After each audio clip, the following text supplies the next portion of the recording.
Warm welcome, and thanks for turning up. Excellent. Very nice. What I want to do is I want to achieve three things today and hopefully transmit as much knowledge to you as possible, so there's no confusion. I want to talk about the galactic alignment, what exactly that is. I want to also go through a story, the most amazing story that has ever been told. That there is the sun and all of the constellations of the heavens. All of them.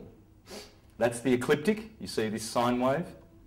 That's the journey that the sun makes backwards through the 12 signs of the zodiac.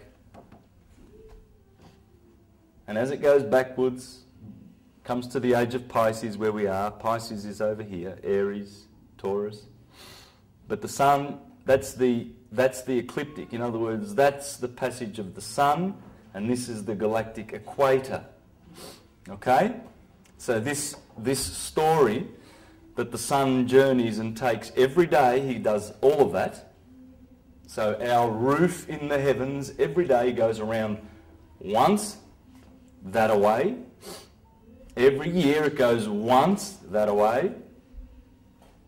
But every 25,920 years, being the official figure for precession of the equinoxes, it goes backward. So we derive from this three cycles that are fundamental to the storytelling of the gospel. This is the one and only gospel that exists. The Vedas come from here. This is the Vedas. There are 4 Vedas, are there not? 1, 2, 3, 4. It's the 4 seasons. There are 4 Gospels, are there not? There are 4, but there are 1. There's 1. And so we're going to learn about this. And as we go through the 12 signs of the zodiac, I'm going to show you that there are also in the deacons, which mean, these are 30-degree slots, by the way. And in those, there are deacons, which mean 10-degree slots. Right? So there are 36 of them. Well, there are 36 extra zodiacal signs. And together with the 12 signs of the zodiac, they make up the 48 that the great astrologer of the 2nd century Ptolemy recorded as 48 constellations in the sky. So when you look up, there are 48 very prominent and important constellations which make part of this storytelling. So not just the 12 of the ecliptic, but the 3 that are attached to every one. For instance, Aries has Cassiopeia, Cetus and Perseus in it. So that's where you find Perseus, the slayer of Medusa. That's where he dwells in the story. And Jason and his 12 voyages and the Argonauts, they begin in Aries because they're looking for the golden fleece. And Hercules begins his story in Leo because he has to slay the Numidian lion. Hercules is the sun. And Herod kills John the Baptist. That's Aquarius. Because what happens when the sun goes down, sorry about moving so far away. What happens when the sun goes down in August, and I'll show you this later. There is Aquarius there, John the Baptist.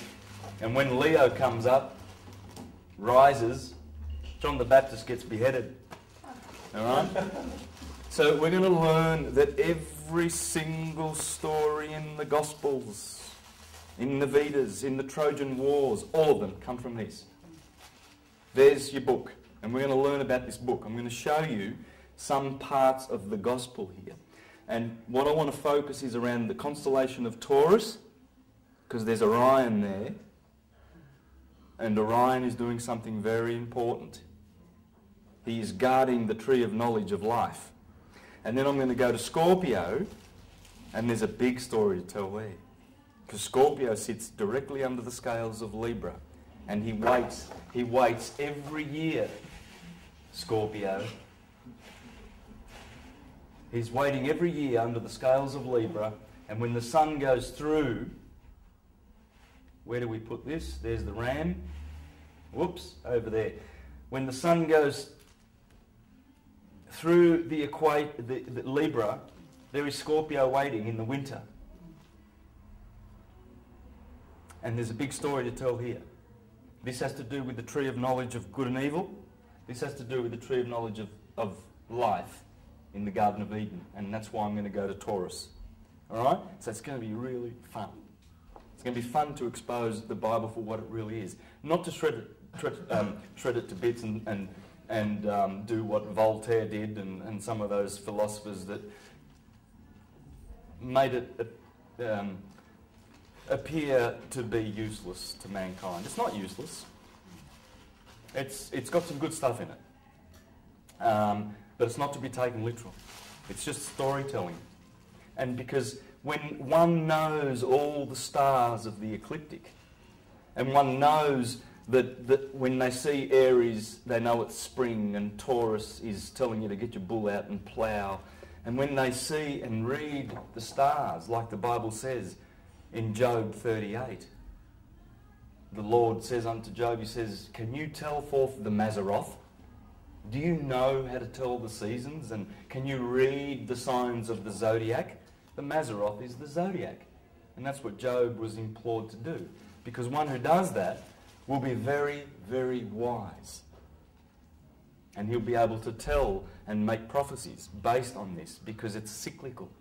And all prophecies are in these cycles. Nostradamus from that. Oh, for sure. And we're going to see a bit of that later. Yes, Nostradamus. Now, by the way, I gave you a figure of 48 constellations. Well, there are 88 now in modern times. There's been a few contributors to those in the recent couple of thousand years since Ptolemy. But I want to concentrate on the 48 because that's where the Gospels are focused. And the last thing I want to do, so that's two things I'm going to do. The galactic crossing or alignment, that's better. I'm going to do the storytelling with the 12 signs of the zodiac, and then I want to show you how astrology is born of this science. So that you really, really will have some really good skills, and you'll be able to say, oh, he's a Capricorn, I can tell the way he's walking. And you will. You will. I'm doing it. So let's get into it, shall we? Yes. All right. The galactic alignment. Now, and there's a good book by, I haven't even read it, but I've heard all of the interviews by John Major Jenkins. Yeah, he's got a book on the galactic alignment. Now, a lot of people are talking about a planetary alignment. Well, there ain't none. Ain't any. There aren't any. There will not be one. Correct myself as I go. That is, I'll put it up that way because the ascendant's on the right position. Sorry, I didn't have time to make any proper visuals that you can really see clearly. That is 2012. The 21st of December 2012, you will notice there are no planets aligning. Not a one. Well, there are. There's the Moon and Uranus in Aries. But that's it. So if it's not a planetary alignment, as a lot of people are erroneously suggesting, what is it? Well, it's a galactic alignment, okay? I'm going to draw a graph, and what I'm going to base it on is the terrestrial version of this sine wave that's happening in the skies. There is an old map, and as you can see, the equator is there, and you see the passage of the sun through the 12 seasons. All right, 4 seasons. They're really 12. But, or you can say 2, summer and winter. And as you see, the sun will climb up above the equator 23.5 degrees to reach the Tropic of Cancer. Then it climbs back through over here in Libra again, goes through Scorpio, goes down to its death in winter on the 21st of December at the solstice and dies there. To be reborn on the 25th of December 3 days later and climb back the holy mountain of God in the sign of Capricorn. the goat climber who wishes to climb the mountains. Okay? So I'm going to base this, I'm going to draw this up now, and I'm going to show you where the galactic equator is. Now, George, did I send you those links where we can put up the... Yeah, I can do that. Do you think we could do that in around about 5 minutes? I've just thought I'd give you some time. Right. That's fine. Yes, that's good. We'll do that. Well, I'm going to go through that. Now, first I'll do this. So there's the Earth. It's round, isn't it? Last time I checked. I'm not sure about that. Yes. Well, it's flat. From this angle, it's flat. So the Earth's flat. There's the equator. Proof. Right there. Hey? Proof. Yes. And that there is the Tropic of Cancer. Here goes the Tropic of Capricorn. And there's our little sine wave. That's the sun's journey. Obviously, I've stretched this out a bit. It's supposed to be 47 degrees, okay, because of the Earth's tilt. 23.5 degrees. I'm writing this up because later these points will come back. Have you got black? I have.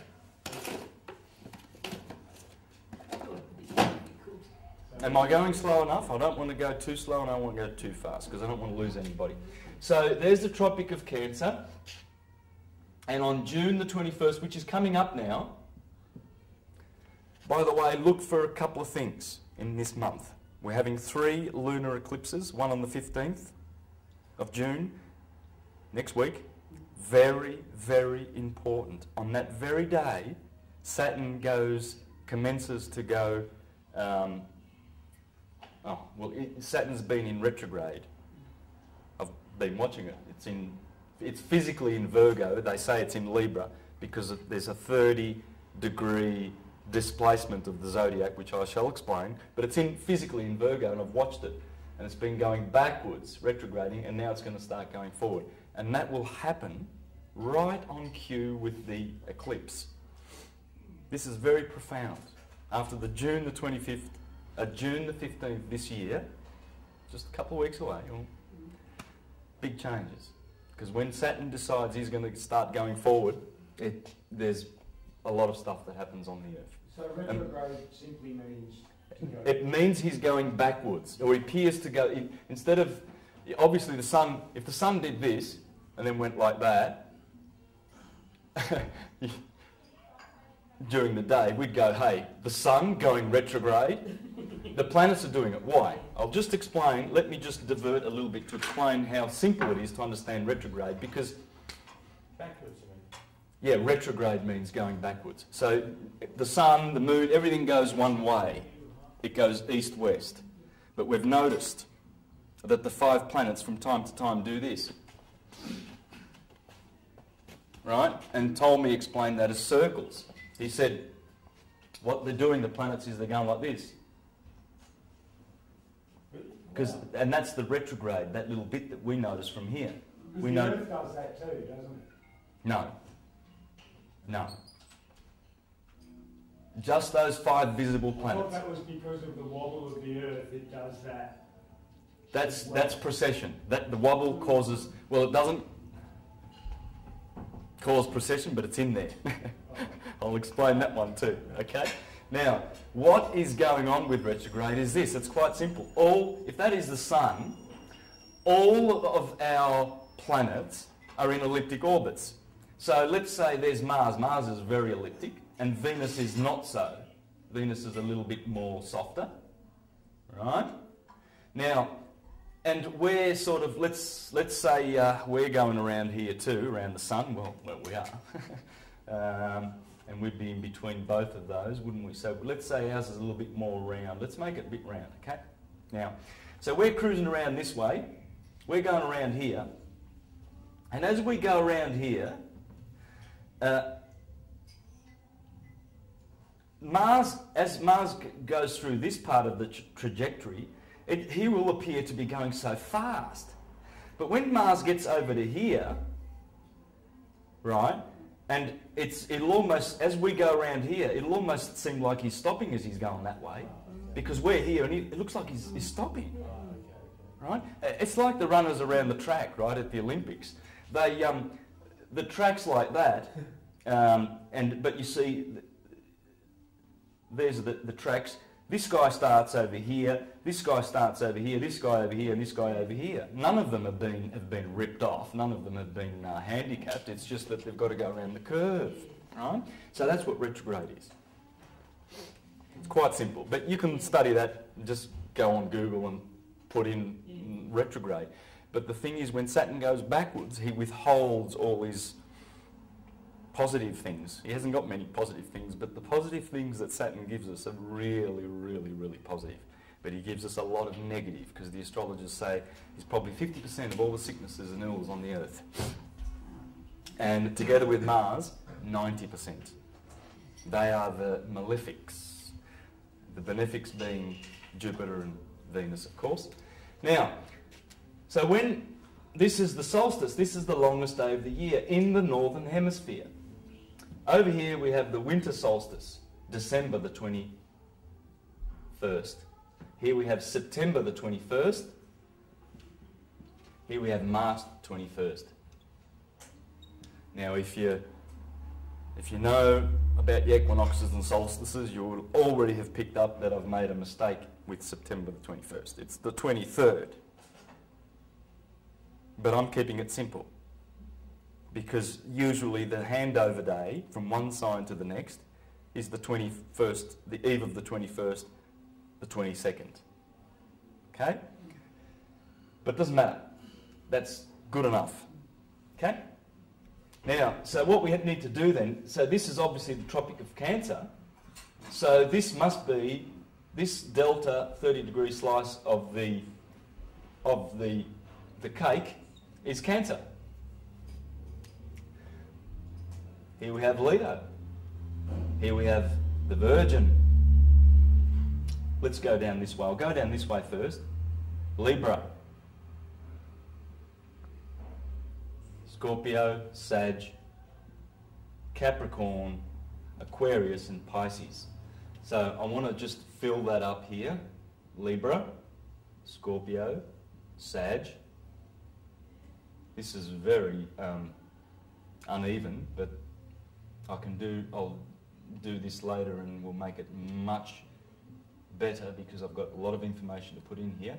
Aries, of course, Taurus and Gemini, which is the sign we're in right now. So, as the sun goes around, it crosses the Milky Way twice, right here. That's where the Milky Way crosses. Between Taurus and Gemini, and Sagittarius and Scorpio. Sagittarius's arrow and Scorpio's tail are pointing to the centre of the Milky Way galaxy. I'm going to show you those pictures right now. As I said, there's Sagittarius and there's Scorpio, and they're actually pointing... Oh, that arrow's convenient, isn't it? You little, they're pointing to the centre of the Milky Way galaxy, and there's the ecliptic. See how the ecliptic runs through the zodiac signs? That's the sun's path, but this is the galactic plane. Okay? Now, just take a notice, there's Lupus, the constellation Lupus. Here's Scorpio. This is Ophiuchus, the 13th sign of the zodiac. I'm going to show you what that means later. Sagittarius, Capricorn's down here. Over here you see Centaur. Yeah, you'll notice the Centaur. This is also a Centaur, isn't it? Sagittarius? Right. Half man, half horse. There's one over there too. He's got a spear and he's killing Lupus. But if Lupus the wolf was not there, it would be going straight through Scorpio, and that's what Sagittarius is trying to do. He's trying to kill Scorpio, and Ophiuchus is standing on Scorpio's head in fulfillment of the prophecy in the Bible, you shall be bruised on the heel, and you shall bruise him on the head. Because Ophiuchus means serpent holder, and he's actually holding a serpent. So I'm going to show you that in a minute. And this how does the heel thing work? Ophiuchus, Yeah. which you don't see very well on this because this is what you call a starfinder, isn't it? It's just an application on the internet. So it's not really pointing out very well and naming them because there he is. The name's up there. But Ophiuchus is the 13th sign. He's in there between Sagittarius and Scorpio, the famous 13th sign that we're talking about. He's a mysterious character because the Babylonians never put him in there. It was the Greeks and the Romans that put their hero in there. And he's standing on the serpent, about to kill it. And of course Sagittarius wants to kill it too, because in here is the centre of the Milky Way galaxy. And if you I'll give you the application, the computer, the website where you can go to this, and as soon as it opens to this page. Of all the heavens, it opens to this page. Because there's a lot. It goes forever. You know, it goes right around 360 degrees. But it right where the crossing is, this is the galactic crossing. This cross here, this ecliptic, along with the galactic plane, this is called the divine cross, which is in the sky. This cross here, the equinoxes and the solstices, is the mundane cross. When they intermesh on the 21st of December 2012, they make an 8-spoke wheel in the heavens that Nostradamus speaks about. The divine cross, that one, and we're lining up to it. I'll show you how. This is really nice. This is really good stuff. Okay? Now, but later on, I'm going to draw this up exactly as you see it here, and I'm going to show you that this is part of the most beautiful storytelling in the Bible that there is. It's all about the Garden of Eden and how we fell out of the Garden of Eden and we fell below the equator, the galactic equator. And then we've been looking for this galactic cross for 24,000 years. Earlier on I said 25,920. That's the Egyptian figure. That's the Western figure. In the East and other cultures, they gave it a figure of 24,000. 24 hours. It's 24,000 when corrected. 25,920 is the outer figure, uncorrected. Because as we are travelling around our binary star, Sirius, it speeds up as we get close to her in the Golden Age, and then the Silver Age as we part from her, and then the Bronze Age and the Iron Age, where things are very, very slow. And then it speeds up. And to get some very accurate information on this, I recommend to read this book by Walter Crittenden and all these scientists that are proving beyond reasonable doubt that we are in a binary with Sirius. And he explains the figures are in here, in this book. In fact, there it is. That chart there explains that precession is speeding up. So it will reduce to 24,000 years. I'm going to use 24,000 years. Hold the chart for a second again. Chart? Yep.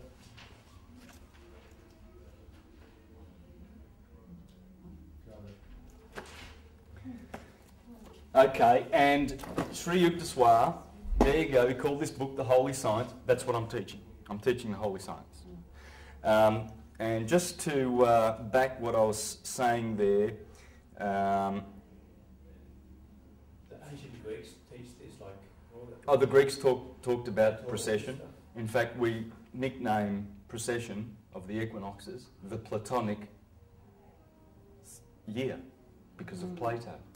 Plato talked about all this size you're talking about? Yes. It's Oh, yes. suppressed and then it's coming out again through you. Hipparchus, Democritus, Empedocles, Plutarch, Socrates, They all you name it. That's why Porphyry and Celsus had their books burned. Because Porphyry and Celsus in particular, in the 2nd and 3rd century, went after the literalist Christians who were making Jesus a historical person, and they were saying, God damn it, he's up in the sky.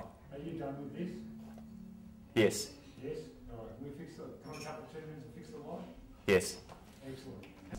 The sun in Hebrew, and Horus, and Hercules and whoever, there's always the same one hero. And rather than looking for historical personages, which we'll never find, we can just do what Napoleon did. He went down to France with Volney and Dupuy, and they wrote their books, and they influenced Jefferson and all the presidents, the founding fathers, about the fact that the Christian myth is just that. It's a myth. But it's a useful myth. It's a beautiful myth because it talks about how we raise our Christ within. The intention's good, that you say, it might be. Yeah, it is. It's just that our obtuse spiritual light, it's very dull in the Dark Ages. You can't just go around pointing and saying it's the Catholic Church's fault and, and all these institutions. They're all at fault, partly, but it's mostly because our sun is so far away from Sirius. There's no light. So we see all these holy books and we misunderstand them. We're looking for historical figures. And I'm going to show you tens and tens and tens of quotes from all the geniuses of history that will back what I'm saying. Like the founding fathers, even the doctors of the Catholic Church. The information through Sirius is blue.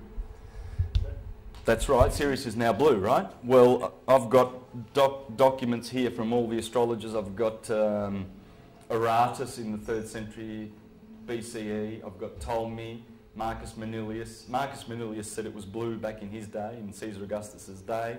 Before that, it was red. So it's changed. It's gone red shifted, blue shifted, which means red shifted is when the stars are moving away from each other, and blue is when they're moving towards. So Sirius is now blue. It's turned the corner. We're coming toward each other, as everything is a beautiful sexual electric magnetic dance in the universe. We've got 3 channelings here. One's blue star, the other one's blue lodge, and the other one's blue something else. Yes. And they're all connected with Sirius. Yes. It's our sister star. There's no doubt about it. Sri Yukteswar there talks about it. He doesn't name Sirius, but he says that we go around it every 24,000 years. But what I'd like to read to you is how it affects us. And here's how it affects us when it... there's the wheel. There's the Yuga wheel. Kali Yuga, Dvapara Yuga, Treta Yuga, Satya Yuga. Golden Age. That's how the Yuga works. I've got a bigger version of this somewhere in my books, but I can show you that later. You can have a look at that. That's the cycle. But it's the cycle backwards going through the zodiac, you see. Because we're in the age of Pisces now. 2,000 years ago, Aries. 4,000 years ago, Taurus. And so that's 6,000 years of history. And this appears to be when the Christians say the Adam and Eve story happened. Well, there's Gemini, Adam and Eve in the Garden of Eden. And they fell out when our equinox fell out of that sign. And the equinox is down here at Pisces. It is now right over here, about to go into Aquarius. And then we will be in the age of Aquarius. Opposite will be Leo. And guess what? Where will the solstices be? Well, they'll be here. Right in line, because the solstice has been here. If the equinoxes have travelled from this point since the time of, say, Jesus, and I'm going to explain which Jesus came 2,000 years ago. He came, but it's up in the sky. Because when Pisces comes, finally when the equinox gets to be enjoyed by the fish, at the start here, in here there's a constellation called Cephas. Cephas is the king. He's got his foot on Polaris, the pole star. And he sits in the dome of the northern stars, which is called the throne of God, because he's the king. He's on top. Cephas is on top of all of this. As you wrap the heavens up like this around, this is the northern dome. This is the southern, where we are in Australia. These are the southern stars. So the Southern Cross will be somewhere here, connected to one of the 12 signs of the zodiac. So this is round, of course. It's a sphere. And up here is where Cephas is. Well, Cephas, he gets the job of putting Polaris on the throne. Because in the northern stars, there's no true north. I mean, there's a true north, but there's no star occupying that spot. There are 7 stars. Over this 24,000 year backward cycle, there are 7 stars to get to sit on the throne. And when Polaris gets his chance, that's a type of Jesus, because Jesus means also the coming one. See, the sun is always coming, going, coming, going. Every year it goes down to winter, comes back for summer to give us some food. It's our saviour. And he goes away from Sirius and he goes back to the golden age to give us our light bodies back, and we go into higher dimensions.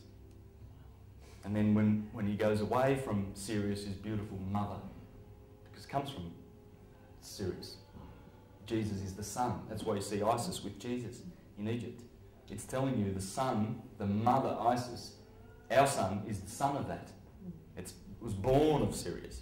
When he goes back to it, it brings us to the golden age. When he goes away, he leaves us in darkness. But he's always the coming one.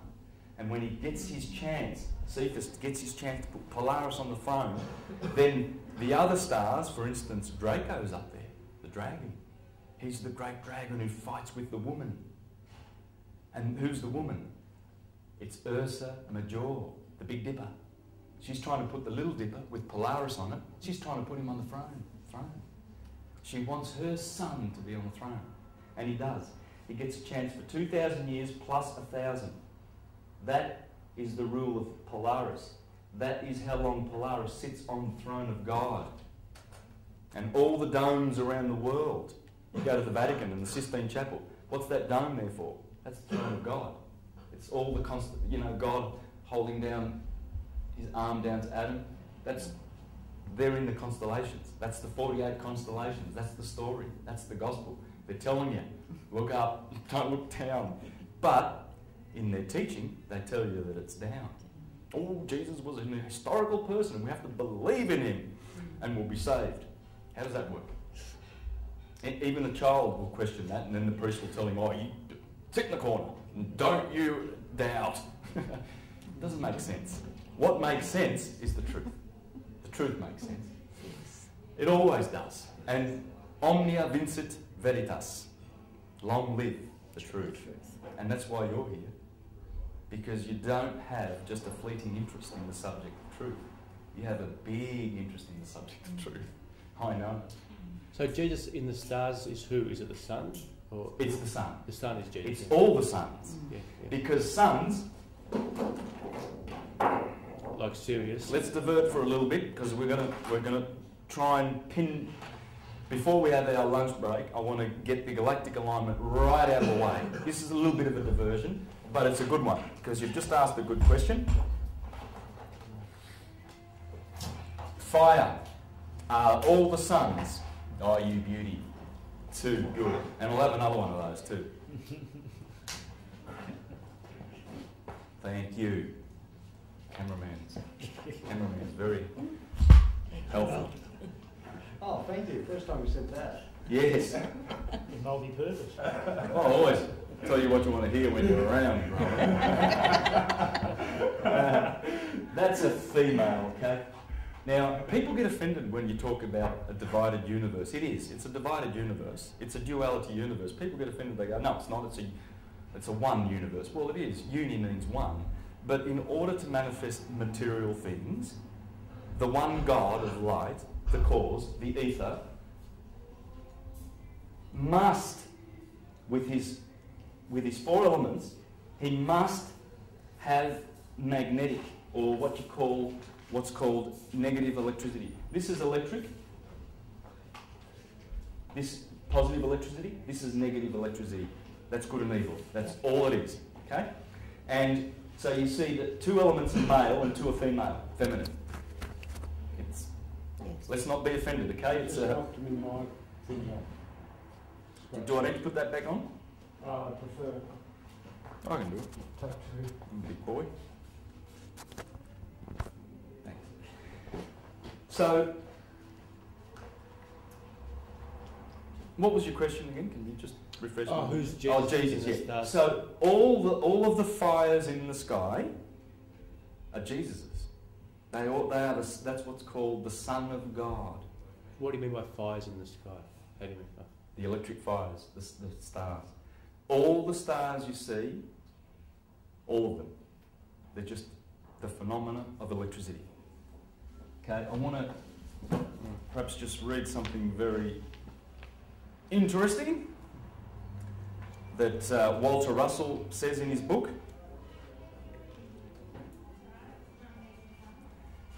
Because this guy was a genius. Like he was a contemporary of Tesla and Edison and Einstein. And this concept of the universe is that there's only electricity and magnetism out there.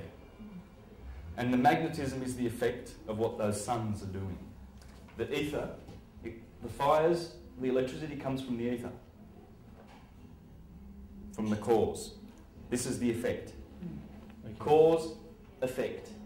And all this is as you'll notice that Earth is connected. These are the five platonic solids. Back to Plato, you know.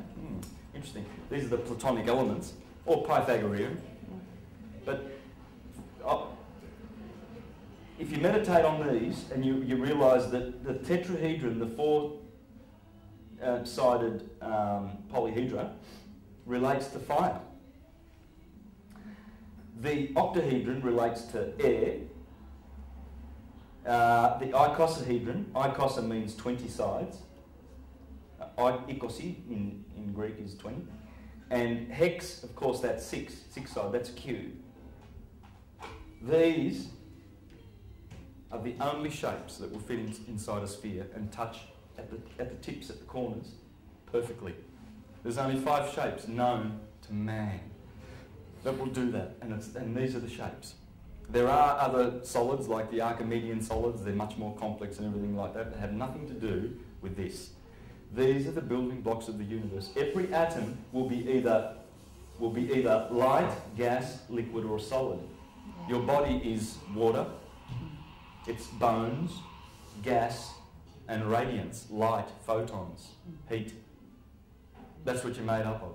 And they correspond to nitrogen, oxygen, hydrogen, and carbon. That's what we're made up of. Carbon, the number of carbon, the atomic number is 666. The mark of the beast. 6 protons, 6 neutrons, 6 electrons. And that's the hex that we've been hexed with, because when you flat pack a hex, you get a cross. Okay?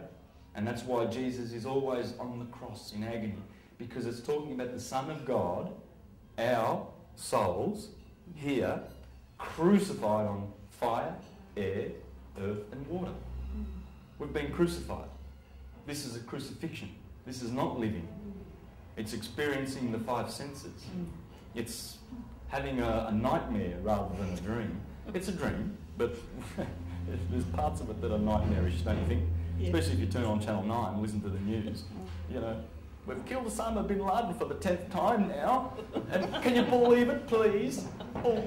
You know, it's getting ridiculous. We chucked him overboard, so no. Yeah, and maritime burial. We could have found him in 10 years. If we could have found him in 10 years' time, took him 10 years to find him. And we need your carbon tax. We're not dipping enough into your pockets. I mean, look, 20 years ago you didn't pay for water. You're paying for it now, you fools. Yeah. So we just want you to pay for the air. We want everything. It's the elite families. It's the Rothschilds. You know, the Rothschilds, yesterday there was a Red Shield appeal. You know, Red Shield, in my book, I can't spell, can I? And Red Cross, because I've done my reading in my studies, I know who owns that. It's the Roth in German, and that's Red Shield, Rothschild, the big bankers. And here's people, I saw so many people, because I was doing a street performance in the Burke Street Mall, and I saw so many people, young guys, they're walking up, $50 notes, well, there you go, Red Cross. They're doing a good job. They are. In this sick society that needs them, but one day we won't be needing charity. We'll all be rich because they won't be stealing our money.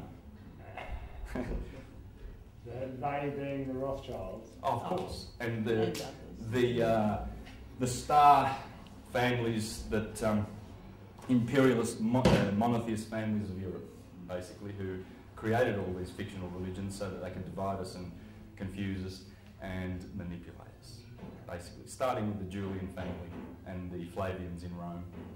JC is Julius Caesar. What families were they?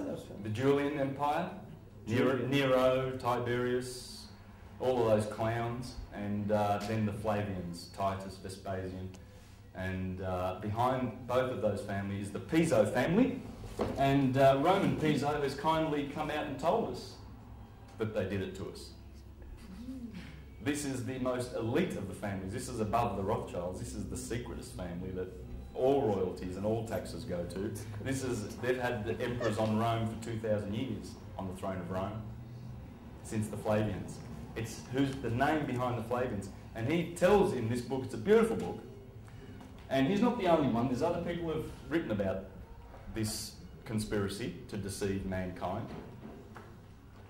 And they've been sued for it too, the Catholic Church, for profiting from the gullibility of mankind with this supposed Jesus story. They've been sued by it? The Catholic Church has been sued? There was a gentleman who's dead now in Italy called Luigi Cascioli. I followed his work. He's written books about exposing this and how the Vatican has been using the lie of historical Christ to manipulate mankind and to deprive them from the knowledge that we are all Christs. We're all one human, divided into many little humans, having separate dreams, but we're all one. But they want to divide us into bad little sinners, and Jesus is in history and he's perfect, and you've got to be like him. If you don't, you fail, you flunk, and you pay penance to us. So if he sued the church, where did it go to? Well, they didn't turn up. He sued the church. He died a couple of years ago, Luigi Cascioli, but he had a whole team of people. He's written some beautiful books in Italian, and he sued them. And they didn't turn up in court. They needed to have some fight, otherwise... And so, but it's not the first time. That's just the latest. But it's coming. Oh. If they didn't turn up, then they lose. More or less. Yeah, more or less, don't they? Yeah. I don't know the exact ins and outs of that, because that part doesn't interest me. The part about the fact how he proves that Christ is, and all the writers. I've got a list of hundreds of them, hundreds. You know, Thomas Paine, Thomas Jefferson, and Dupuy, and not Voltaire, Volney, and lots of. They've written about this story that I'm going to show. That's it. It's all that ever was. It's not in history. That's the Trojan War. It's everything. So it's the Iliad. It's the Metamorphosis, the Odyssey, the Aeneid. Sorry. Are you still doing the period? I'll do a bit more here then. Yeah. Any questions on this? I mean, this is pretty simple. This is physics, okay? You've got the element, the solid, the state, the physics, the chemistry, the mode, the sense, the kingdom. I've got, on my computer, I've got a list of those fours that go forever. You know, 4 blood types, 4 Hippocratic biles. This goes on and on. But you first start with the elements. What are they? What was Plato talking about exactly? Well, he was talking about light, gas, liquid and solid. And scientists now know that atoms will only do this. They'll either be light, they'll be liquid, solid or gas. They'll be a molecule, an atom, a particle or a photon. So atoms can be like one of those 4 shapes. Is that what you mean? Atoms are made by these, yes. Yeah. For instance, a carbon atom is that shape. Is a hex, 666. Okay. I just thought the shape of it. I didn't know. I just thought atoms were atoms, the shape of them. Okay, they're all different. Okay, no worries. Well, it's the molecules that they. Okay, so gas atoms are in the shape of an octahedron. Yes. Okay, cool. Yes. Liquid. Interesting, 20 sides.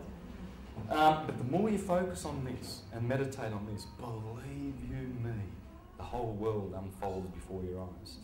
And you understand the secrets of nature, not by just understanding and knowing, but by direct knowledge.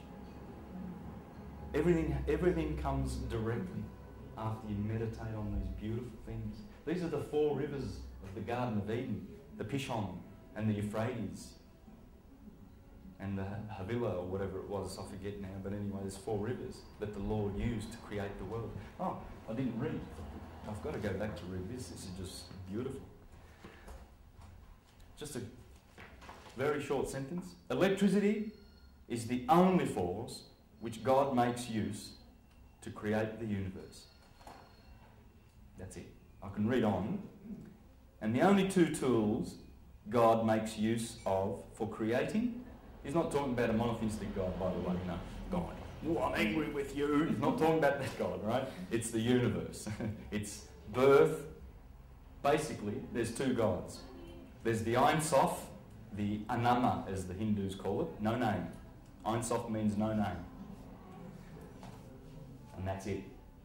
The one there that we know not about. This one we know. This is the Jesus, and below. We can know the mind of Christ, but who can know the mind of God, says the Bible. So that's the Ein Sof, the prime creator. This is the demiurge. These are the more of the tyrant gods of the Greeks, who create bodies out of what the Ein Sof has already created. He creates things out of nothing. But these guys create, it's like a builder. He's going to make a house out of trees that God made, the universe. So he's a builder, but he didn't build the wood. Didn't make the wood. This guy makes the everything, and these guys use the tools, and this is what they call Jehovah. Yod, He, Va, He. So that's why Christians, when they say, oh, Jehovah created the world, well, partially they're right. But he is the created.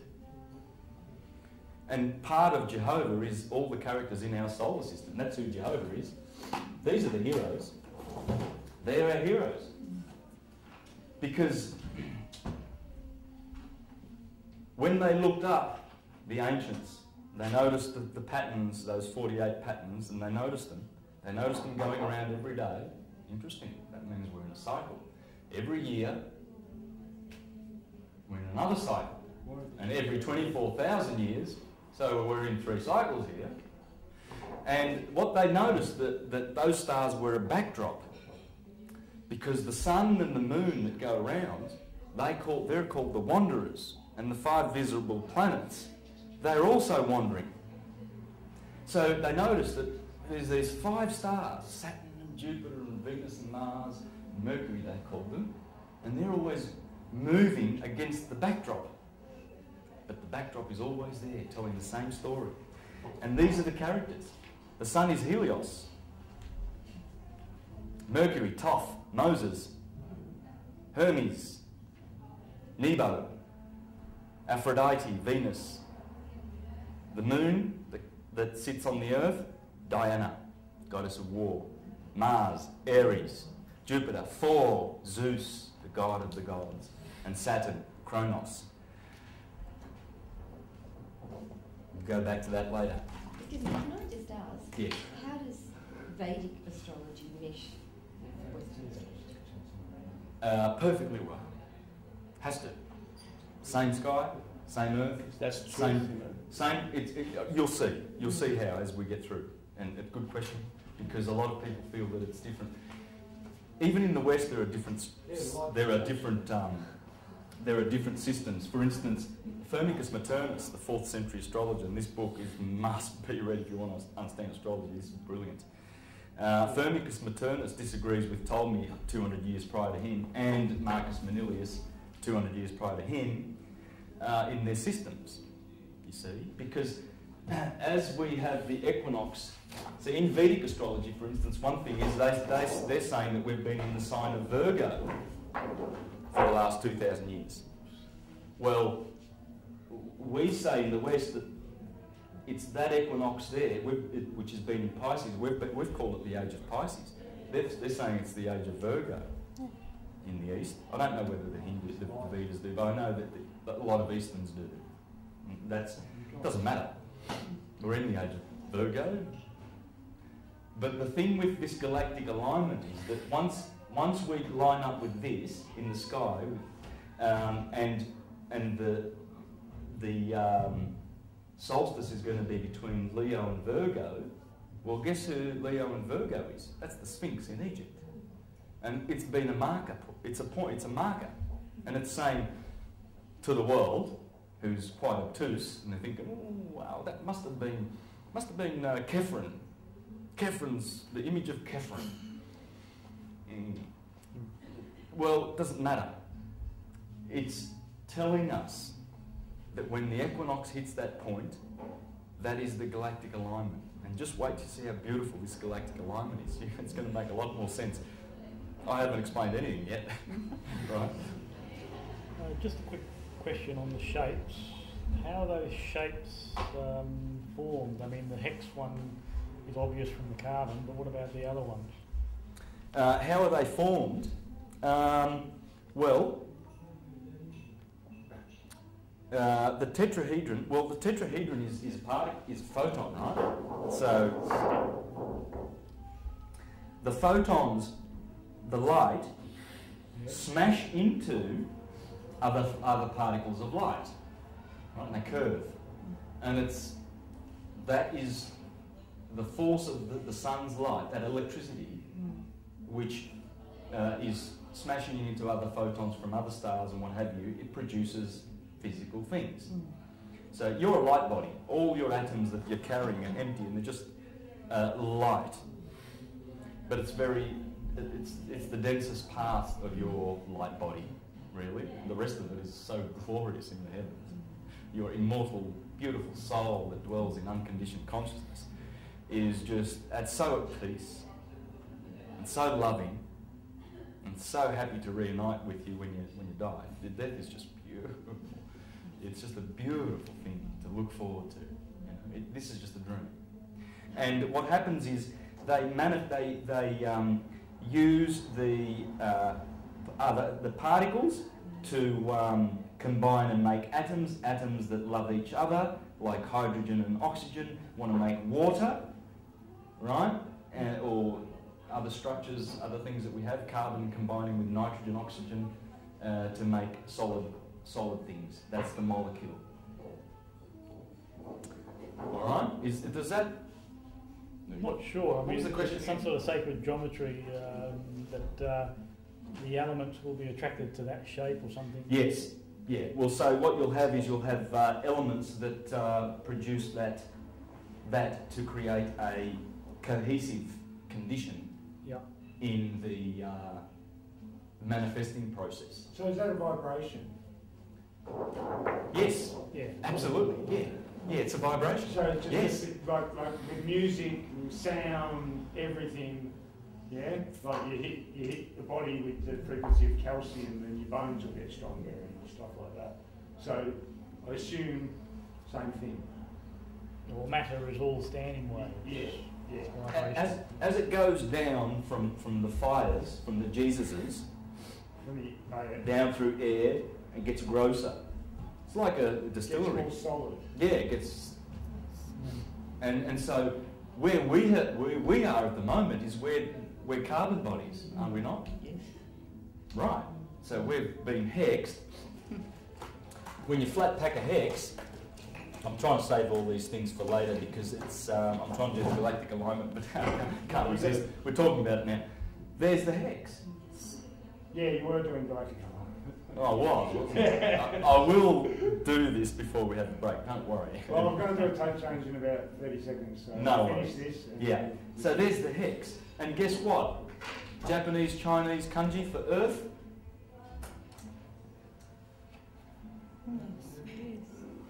That's the ground, and there's your fire, earth.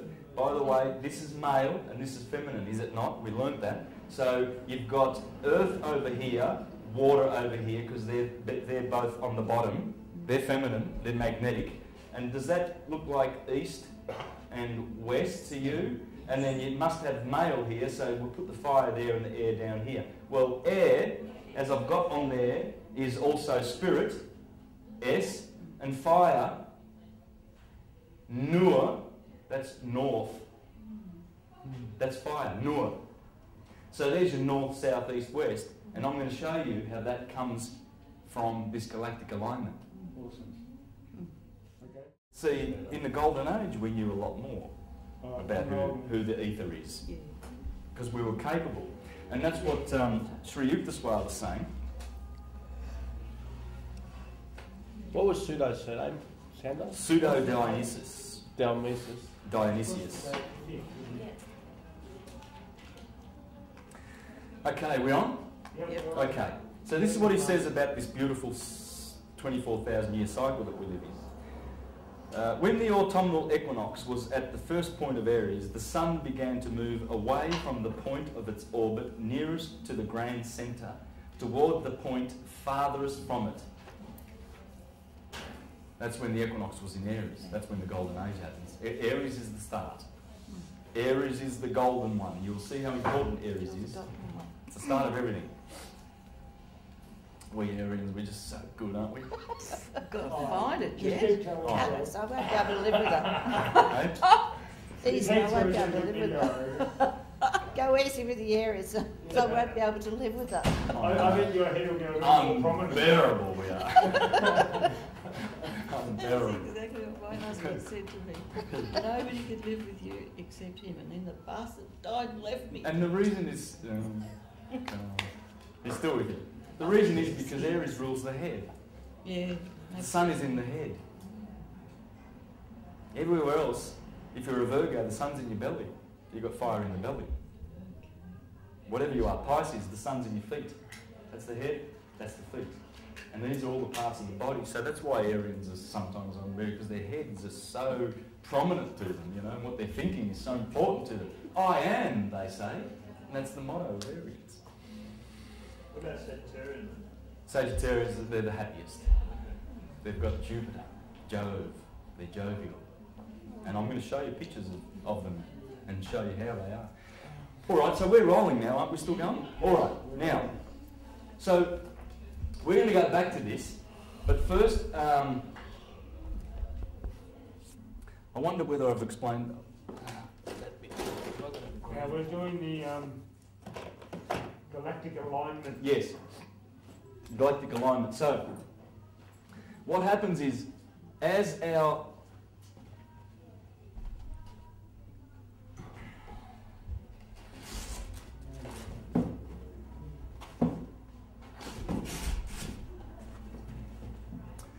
all right, so imagine there's that's where the that's where the line is, the equinox. This is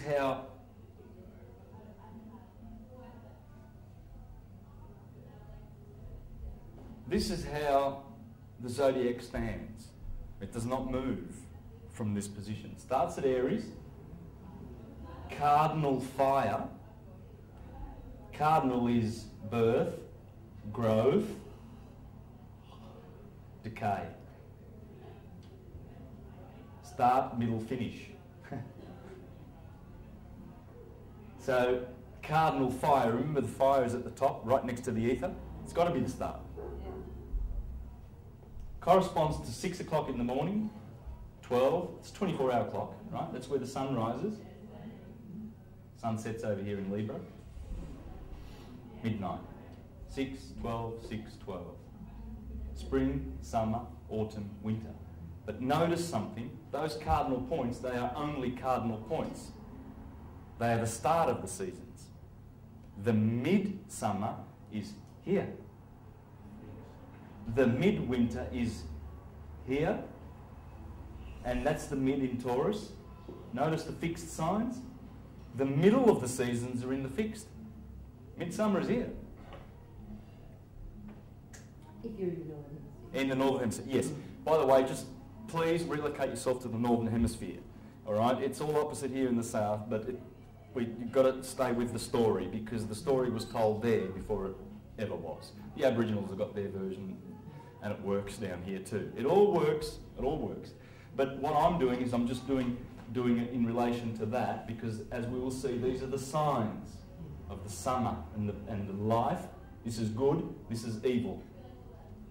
These signs are the signs of evil. Right? Not qualitative evil, it's just electricity and magnetism. That's all it is. Okay? Now, so as I said before, the cardinal point is not in Aries anymore, it's in Pisces. So 2,000 years ago it was here, when Polaris sat on the throne. And it's been travelling down here for the last 2,000 years, all through the age of Pisces. The sign of the cross, that's the cross, by the way. And as Marcus Aurelius said, watch those mutable signs, because they are doubled. 2 fish, 2 twins, Mercury, the hermaphrodite, 2 natures, Sagittarius. So you see, the cardinal points are important because they sit on the cardinal points. The fixed points are also important because they sit in the midst of the season. And they're your cross-quarter days. That's all your cross-quarter days. Cross-quarter days being the 8-spoke wheel on Earth. And you've got Easter, May Day, May the 1st, summer solstice. What do they call this? It's midsummer day.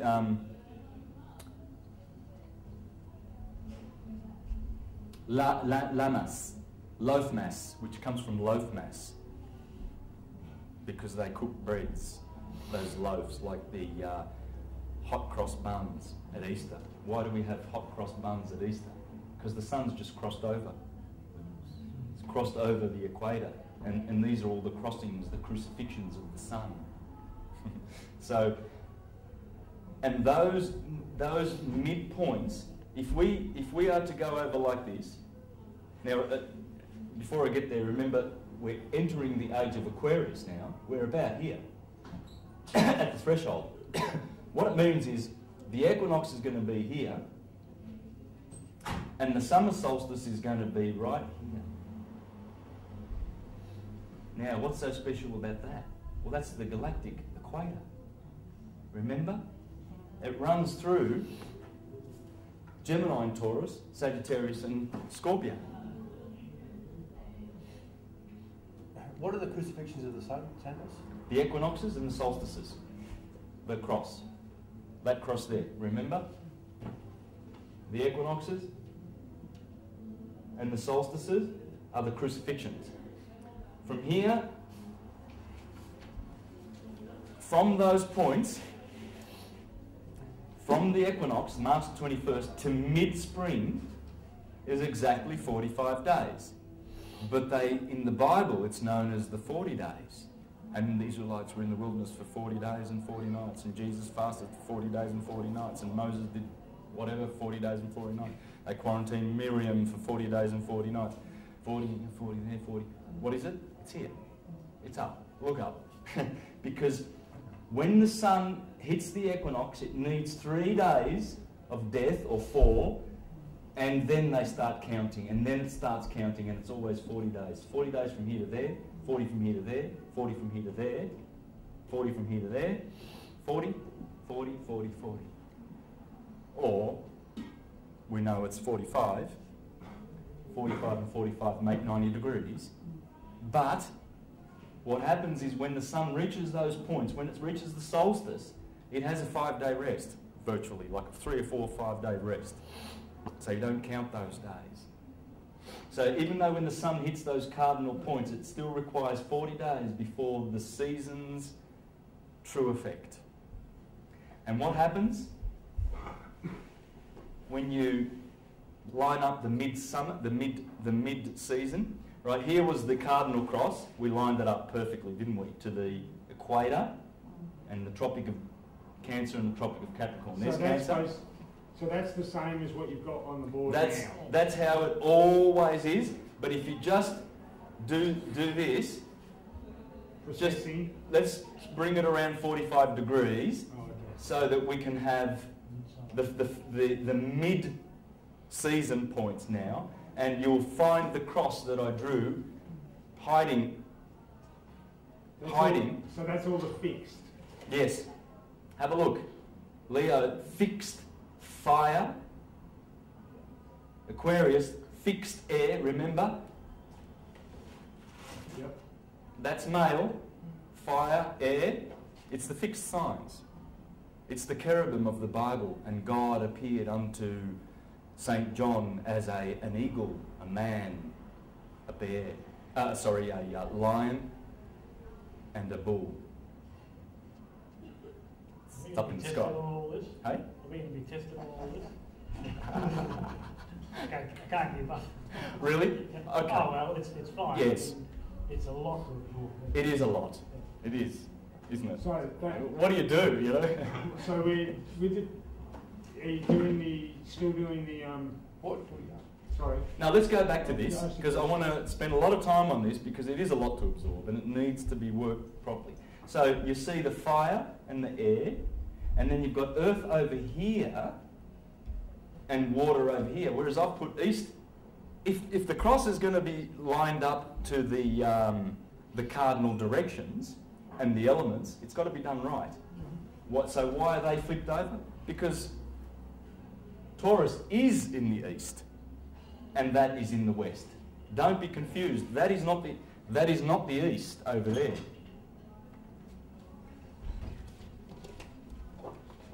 Because we are going around the sun anti-clockwise, Aries really starts at that point, not at that point, even though they've got a little figure for Aries over here. But the Earth is going around that way, so the east is over here. So Aries and Taurus are in the east.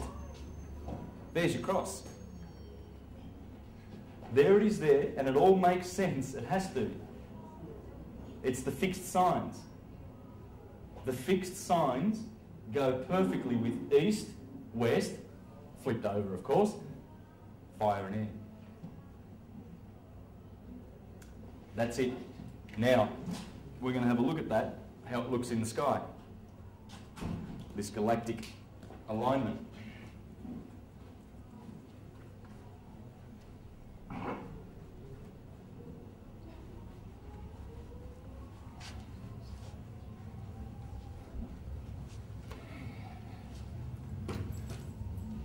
Now, in the next 3 months, it'll be the best time to see Scorpio. It's beautiful. Look east tonight about 8 o'clock. You see it coming up over the mountains, down on the mountains. You see Scorpio. It's clear. It's the only constellation that looks like what it is. All the other 88, you can see the patterns, and they look more or less. Big Dipper, you know, Orion, he's got his belt and he's fighting Taurus, and Taurus has got a V shape. It's a beautiful V shape. You can see that, and then there's 2 stars there. That's an Aldebaran is here. The eye of the bull, it's red. So that looks like a bull, but nothing looks like Scorpio. Nothing. It's magnificent. It looks like a scorpion in the sky. And people don't even stop to pay attention. And the beautiful photons that are coming from those light, from those stars, those beautiful lights up in the sky have been travelling for millions of years, hoping to end up in one of your eyelids, pupils, your eye pupil, eyelids.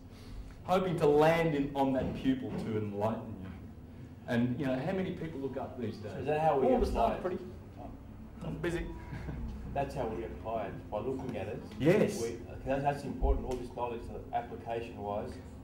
Man, raise your eyes to the stars, because the animals can't. Only our consciousness can begin to comprehend what the stars are. We are stars. We call our children youngsters, because they're young stars. Be good as gold. You get a gold star if you do your homework properly, Johnny.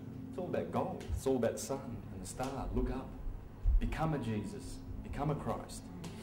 Become an ascended master, a rishi, a Sufi, a philosopher, a lover of wisdom. Because philosophy is where the truth is. It's not in theology. It can't be.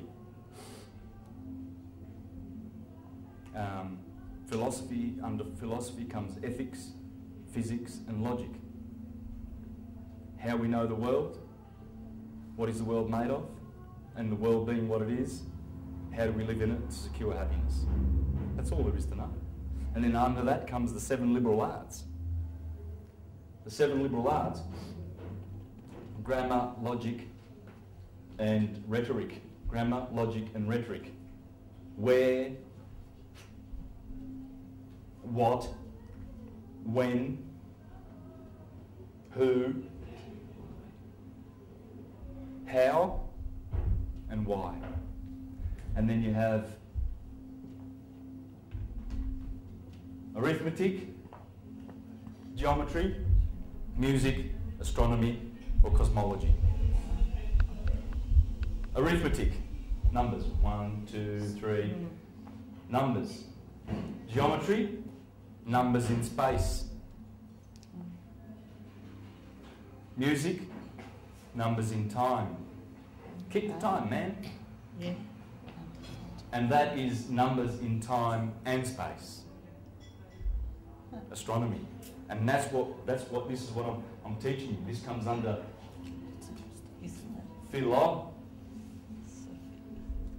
philosophy, which means love, Phil. Yeah. Sophia, it's feminine, isn't it? Yeah. Sophia, she's the goddess of wisdom. Theology, theos, he's a boy.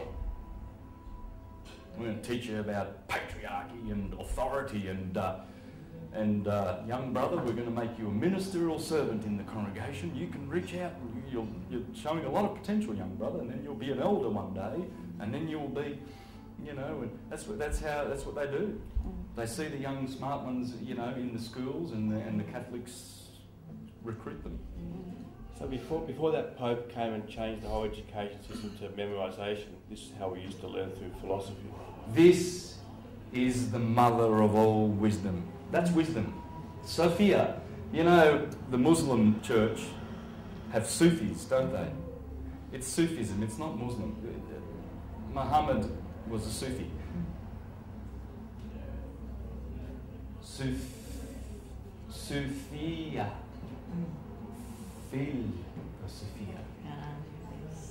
The Sufis.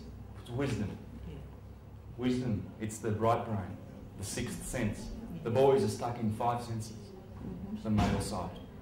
It demands, the brain which dwelleth in darkness demands that the 5 senses feed it information all the time. What does it feel like? Brain? It's solid. What does it smell like? And it's a tyrant. And it always gets fooled. It gets information. It's like when you're in a dark room and you bump into something. Oh my God, it's a monster. So you run over here and you're scared of a monster, right? And then someone turns the light on. Oh, it's just a fan. Oh, for goodness sakes. So that's what our mind is doing. And these people are in the mind. And they tell you what to believe. And they give you ignorance, superstition and fear. Don't ask questions, get in the back. How dare you doubt? This is what you believe. and fear. You're going to hell if you don't believe our dogmas. And my mother did. Yes. She had. So philosophy is in the heart. Well, let me finish, you'll see. She thought she was going to hell. Yes. You know how many people have perished? They have dissolved their light bodies in guilt. She did.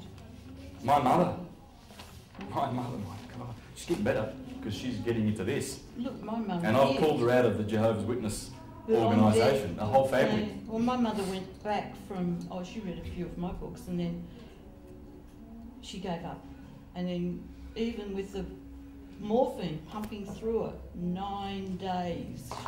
Let go, Mum, let go. Irene, she just wouldn't. Irene, yes. Irene, they have been mind controlled. Yeah, brainwashed. And brainwashed so hard that they prefer to die in misery and not see the light in the end because it's so comfortable. It's like a dog that gets kicked all the time. He gets used to getting kicked. The moment he sees his cruel master, he's used to it. Last bit of fear. And he doesn't know. You see a dog that's been beaten, even if you give it kindness for 5 years, it still doesn't know whether to trust you. This is why they get their children when they're 7 years old and start sodomising them. Pedophilia is rampant in all the Christian organisations. Rampant. I don't want to go on negative things about it today because we don't need to. No. So no one's a victim. No. They've chosen to believe. Yes. Yeah. They are God. Yes. Beautiful. Yes. Say no more. That's beautiful. Thank you. So which philosophy teachings are the right ones and who's good at teaching that? Okay. Well, dogma, ignorance, fear and superstition, and morals they give you. These creepy people, and they're only creepy because we're living in creepy ages. It's an age. It's the dark age. We're out of it, according to Sri Yukteswar. We came out of it 300 years ago, but we're still in the sort of the residual part of it, and we're going to be flying soon. We're going to be flying. We won't recognise ourselves as we are. How many of you are feeling this beautiful consciousness shift, consciousness expansion that's going on? So, but philosophy, as I said before, gives you ethics. Can you see how ethics are much more superior to morals? Yes. Yeah. You go to the Mormons, and they'll give you their morals. You drinking coffee, sister? You're going to hell. Jehovah's Witnesses say, oh, it's fine, drink as much coffee as you want, you'll never go to hell. How does that... That's morals. How does that work? Because I've always stood back and said, well, ethics can be anything you bloody well like, because a company has an ethic, you know, and that ethic can be, I'm going to poison the earth. You know, that's your ethic. I always thought that morals were more, maybe religious, maybe dogma, maybe, but I thought it was more... Well, this implies God's watching you, and if you don't do, do what's... Well, what's the sense of right and wrong? Right. Isn't that well, moral? shouldn't we be doing that when we grow up, and when we decide in our hearts that we're just going to do good because you have to, because good is what should be done. Okay, so you're saying that the ethics... Because someone's watching. Yeah, all right. Yeah. You know, he's going to give you the stick. Yeah. Ethics. I guess I'm just thinking... It's a counterfeit system. Yeah. To control you. It's yes. Control Freedom. The Freedom, Bible yes. is a two-edged sword. Yeah. It will enslave you and send you to hell with guilt, like our family, and we've seen it. Or it'll free you. I'm showing you how it can. I'm going to show you how it can free you. It can really free you. It's a beautiful book. I love it. Love the Bible. You're going to see this. We're going to read some of the Gospel, and we're going to have Scorpio in mind. First of all, I'm going to draw up Scorpio and show you logic.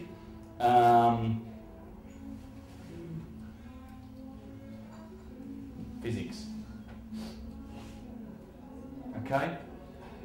And then the 7 liberal arts. Grammar, logic, rhetoric. And this is how people used to live in the Republic of Rome and Greece. Rome was a republic once. America too. But then democracy comes along. It morphs. And what's democracy? Well, mob rule. Not from my mouth. I can show you what Jefferson thought of democracy and what a lot of thinkers think about democracy. That's why George Bush is so keen to we're going to bring democracy to Iraq. Yeah, mob rule. Yeah. He's the mob. Yeah. We're going to tell you what to do. We're going to kill 3 million of you, and you just have to shut up, and we just want oil. Yeah. Perpetuate oil and do nothing about free energy. Mafioso. Oh, it's a mafia. It's all a mafia. There should be no... If he wants to have a war, he should send his family. Yeah. Not those beautiful young boys who've been indoctrinated, mostly from Christian families, by the way, because they send them as little children to fight for Christ. Yeah. Because the Muslims are coming in with, well, there's always an enemy out there. And since the days of the Inquisition, we've got to fight and shed blood for Christ. And what man said anyway? But anyway, that's all negative. Yes. Now, the picture you saw before was the galactic plane. That's the galactic plane in which the Milky Way sits.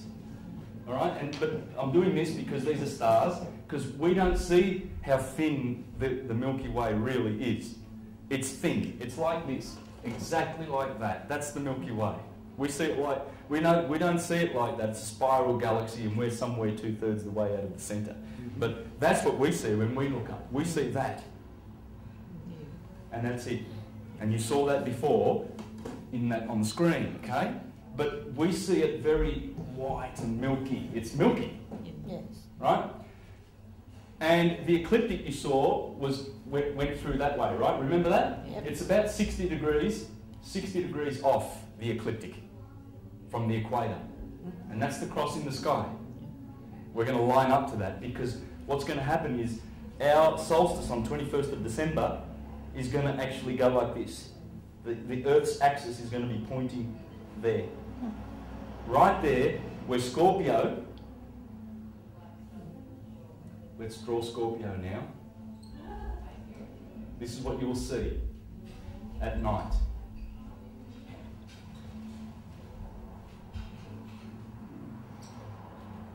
And there's like a little triangle at the end. That's his stinger. And that's his tail, like a question mark. And right here is one of the 4 red stars of the sky. Antares. There's only 4 red stars. Okay? That's one of them. Tua in Taurus. The Eye of the Bull and Betelgeuse in Orion. The other red star here, on this side, is in Virgo. And that's called Arcturus, the brightest red star, brightest star, full stop, in the northern hemisphere. We've got Sirius in the southern hemisphere. We've got all the brightest stars. The 3 brightest are in the southern hemisphere. But that Arcturus, the other red star, in Virgo, in Bootes, that's the other. They're the 4 red stars. That talks to you when you look at it at night. My brother-in-law's a Scorpio. He said the other night, I saw Scorpio. I was looking at it, and he goes, that was talking to me. It's beautiful. The red light that comes from that star is just magnificent. I would look at it, and I would receive some of those photons willingly. But that's what you see when you look up. It's glorious. It's the Phoenix. That's the Phoenix. And below is Sagittarius.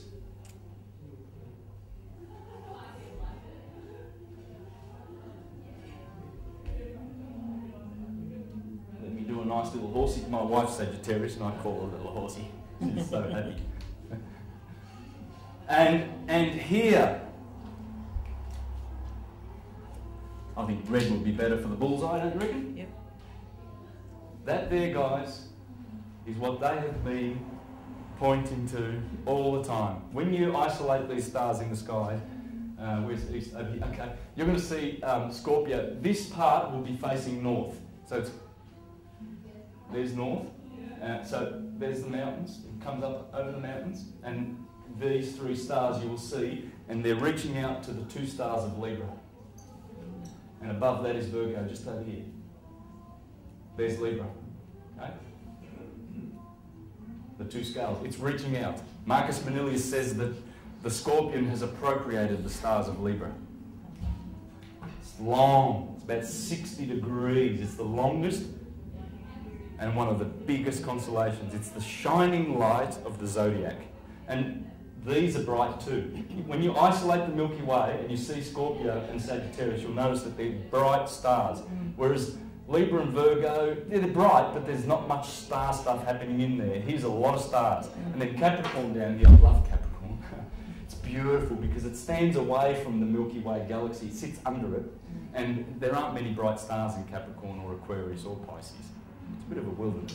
But this is spectacular. So 8 o'clock today, you say? 8 o'clock to 4 o'clock. So you'll see it at 8 o'clock, 9 o'clock, 10 o'clock, 11, 12, about 4 o'clock, then it descends, goes over. So is that where the Earth's going to pass through? Yeah, well, our Earth's axis is going to line up to that. Yeah. And then that wheel that I showed you before, Yeah. the 8-cross wheel will be in its place. And the prophets of the Bible, who were astronomers and astrologers, were telling us this. The age of the end of the age. It's the start and the beginning. And there's many proofs that it's the start and the beginning. The Sphinx tells us that. Virgo, face, and lion. It's facing east, in fact. The Sphinx is looking east. It's waiting for that point. It's waiting for this moment. What, can you tell us what Sphinx, what does it represent something with all this? The Sphinx, the statue? Well, the enigma it's an enigma. It's a puzzle to ignorant people, which we all are, really. I mean, the last couple of thousand years, because we all go over there and go, what the hell does it mean? Well, that's what it means. Yeah. When you know the stars, then you know what the stars on Earth are doing. Yeah. Because that's how they named cities. Rome was named after the stars. London, Isis was Paris. Pada, Isis, Paris. Rome was named after the star, wasn't it? After Ra. Raum, is Rome. And London, El on Don, that's 3 ammonium, what do they call it, radicals that all mean the sun. London, El London is sun, sun, sun. Doncaster, Asta. Londoncaster, Doncaster, Lancaster. They look up, they go, oh, there's Castor, one of the Gemini twins, Pollux and Castor. See, Pollux. Remember? That is how the sky always is. Aries over here, right? Who's at the top? Always at the top. Gemini, Castor. Castor and Pollux. They're always looking down. The mortal and the immortal, sons of Zeus. And they always look down. So when you're in London and you want to found a city, well, there's Castor. So why don't we call this London Castor and Doncaster? Everything's Castor, Chester. Right? They did that everywhere. And Egypt is the prime example. What's the Sphinx doing there? It's telling you about Zodiac. It has to. All the monuments are there to monitor the precession of the equinoxes. That story, the gospel. Okay? How about eastern cities? Also. Yes. Also. Do you know any? Well, the Ganges, that's the Milky Way. They tell you that. It's all the Milky Way. It's the mother. As Plato said.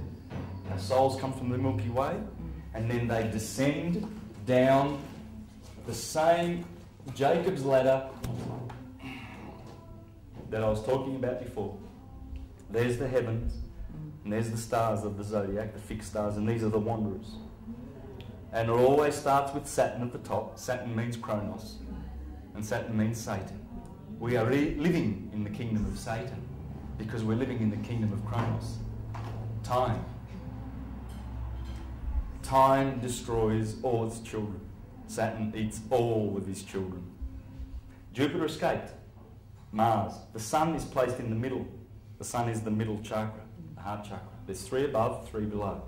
These are the infernal regions that bring us down to hell, the earth, where we get hexed with matter. And that's the kingdom of Satan.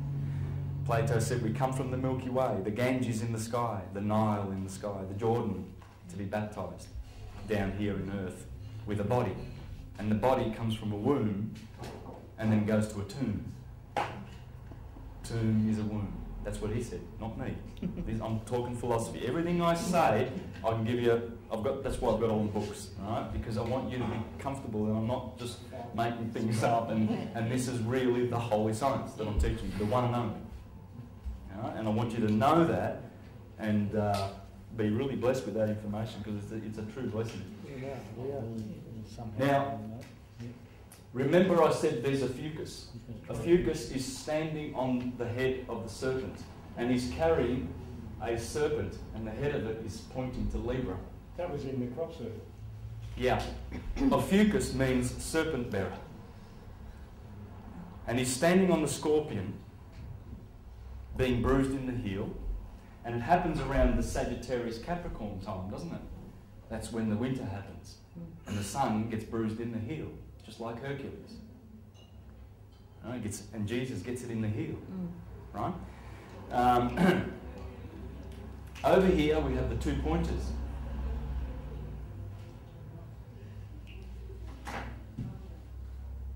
And they appear to be pointing down there to Sagittarius. Star Wars, isn't it? This is interesting. You're going to love this. These are the legs. The pointers are actually the legs of the centaur. He's got 2 legs here, and in the middle here is the Southern Cross. They point to the Southern Cross, but they also point to this action that's happening here in the Gospel. And you're going to see what that is. And the centaur, he's got a spear, and he's killing Lupus. But if the wolf wasn't there, Scorpio would get it. He's given it to it. He's given it to Scorpio. The black hole, which I hope is called the dark rift. This is where the action's happening, because from here come the gamma rays. Is it the Mayans that call it the dark rift, or the Hopis? Mayans, yeah. Scorpio's copying Minds. it. Scorpio's copying it. Like there's a war going on here. There's 3 against 1. This is the red dragon that persecutes the Lamb. The Lamb is Orion, because Scorpio is opposite Taurus. This is the sign, these 2 signs are the signs that the Bible says the sign that is spoken against. This is the horse and the rider that was cast into the sea by Miriam when they came out of Egypt, the Israelites, and they went through the Red Sea and God parted the Red Sea, and then they're on the other side, and then Miriam sings a song. Sing to the Lord, because he has cast the horse down into the sea. Sagittarius is down. This is, everything below the equator is called the Red Sea. This is green, photosynthesis, summer. The leaves turn red here, and the sun is passing through the Red Sea. The horse and its rider have been cast into the Red Sea. And that's what Miriam is singing about. It's all about the stars. And these are the signs that were cast into the Red Sea, because these are the signs, the infernal signs. When the sun passes through November and December, and then January Capricorn, you know that these signs, it's winter. There's no food in the pantry. The snow is, you can't even open the door because there's snow and you're stuck. And if you haven't got a bit of oil and olives and bread and cookies and something to eat, death is certain. Death is certain when these signs, once the sun passes through the equinox of Libra, September the 21st, to be judged, that's Delilah, because Virgo is just above there, Virgo, Delilah who betrays Samson. Samson is the sun. And when the Virgin of August says to the sun, pass on to September, please, because it has to, that's the Philistines, Libra. Then they cut the sun's hair. In the Bible it clearly says that Samson has 7 braids of hair. What are those 7 braids? Proclus calls the sun the 7-rayed God, because have you noticed the body of the man, the spiritual organs inside our body, the 7 colours of the rainbow? Have you noticed that they are the 7 rays? That's the 7-rayed God, because those planetary bodies, the wanderers, the rulers of our solar system, the cosmocrators, the Elohim of the Bible, let us create man in our image. Those dudes there, Saturn being one of them, is reflecting light from the sun. There's only one body that gives us direct photons. It's the sun, direct light. All the rest are reflectors. And it's the refraction of that light which they pass on and magnify from the one pure white light of the sun that gives us all the different humans that are on the earth, as Vettius Valens says, and Firmicus Maternus. So is that what did you say? That's what Sagittarius, you know, that's Taurus. That's what makes you. Can you say what you said just again? I think that was very important. What you just said a second ago. Yes, that was a very. That all those planets, because they refract planets? that portion of the light. Mars gives us red light of the sun. It's fiery. So Aryans have that fieriness because they've got a lot of that red light. Because he's collected the white light from the sun and said, "Oh, I don't care about the other part of the spectrum. I'm going to send on the red," and Venus sends on the green, and they're reflecting the light of the sun back to us. That's how it works. The planets are the 7 planets. The planets. They're reflecting the. And these are the lights that they concentrate on. They own those particular colours. Those 7 planets. The sun gives us that one. He's in the middle. Right? So that's exactly, with the galactic alignment, we're actually getting aligned with the gravity of the black hole, correct? Yes, that's exactly right.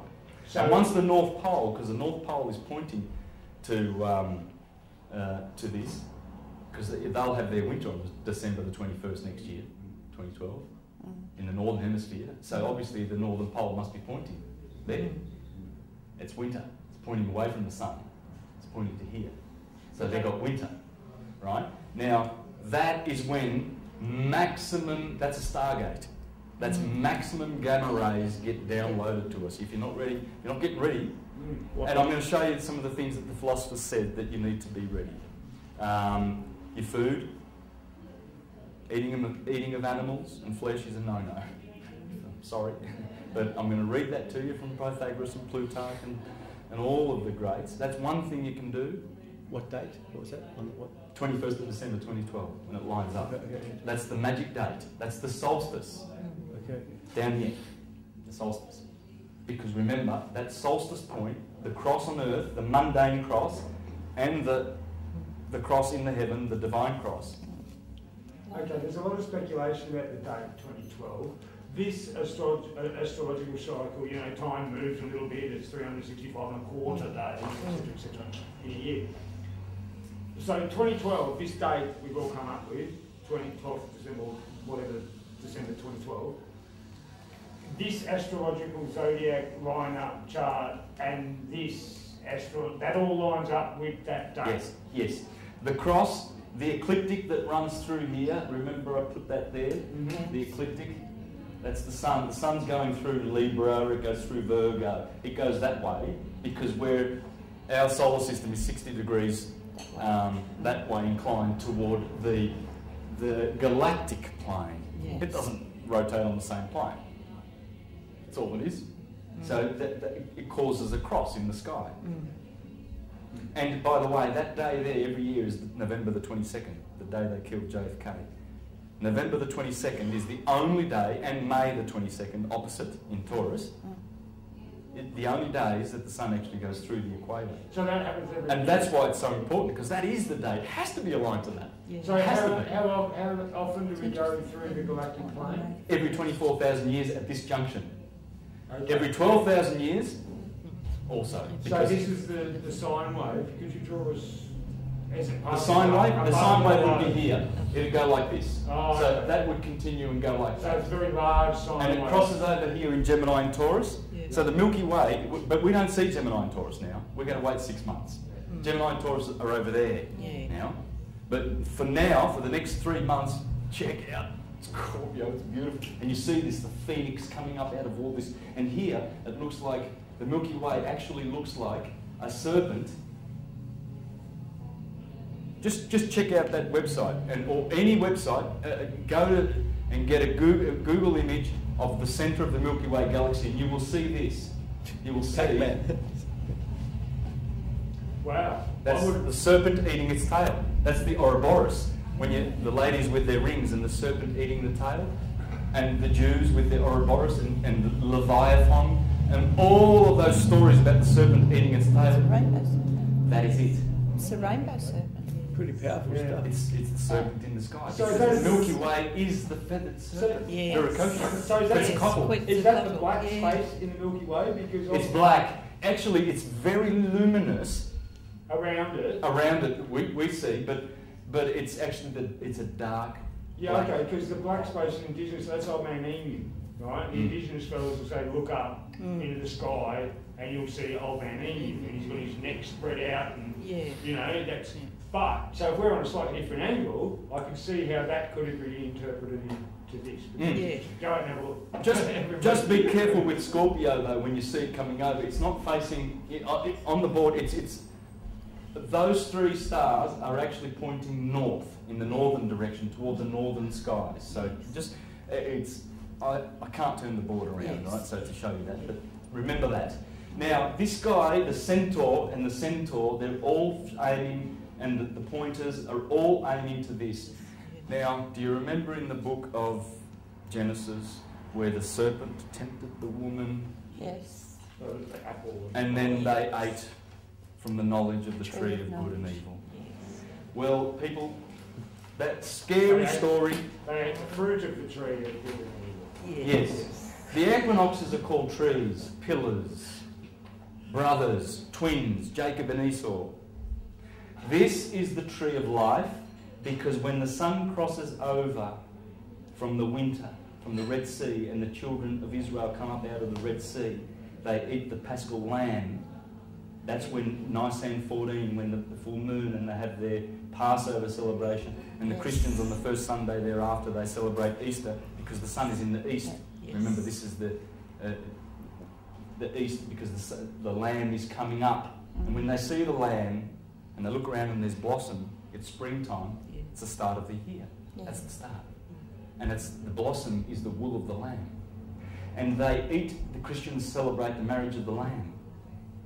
And they celebrate the Easter, the Passover. The sun has passed over. This is in the Garden of Eden, this is the knowledge of the tree of life, because the cycle keeps repeating eternally. It's a cycle, so it's a tree of life. It gives you life because it brings you into summer, photosynthesis. This is the cycle of the tree of the knowledge of good and evil. Because this is good and this is evil. Remember, the top half is, you live in the top half. The opposite of live is evil and devil, right? That's funny. Yeah, so this is good and this is evil. So unbelievable. the virgin is always sitting there before the fall of the sun to preside over the fall of the sun. She's Delilah.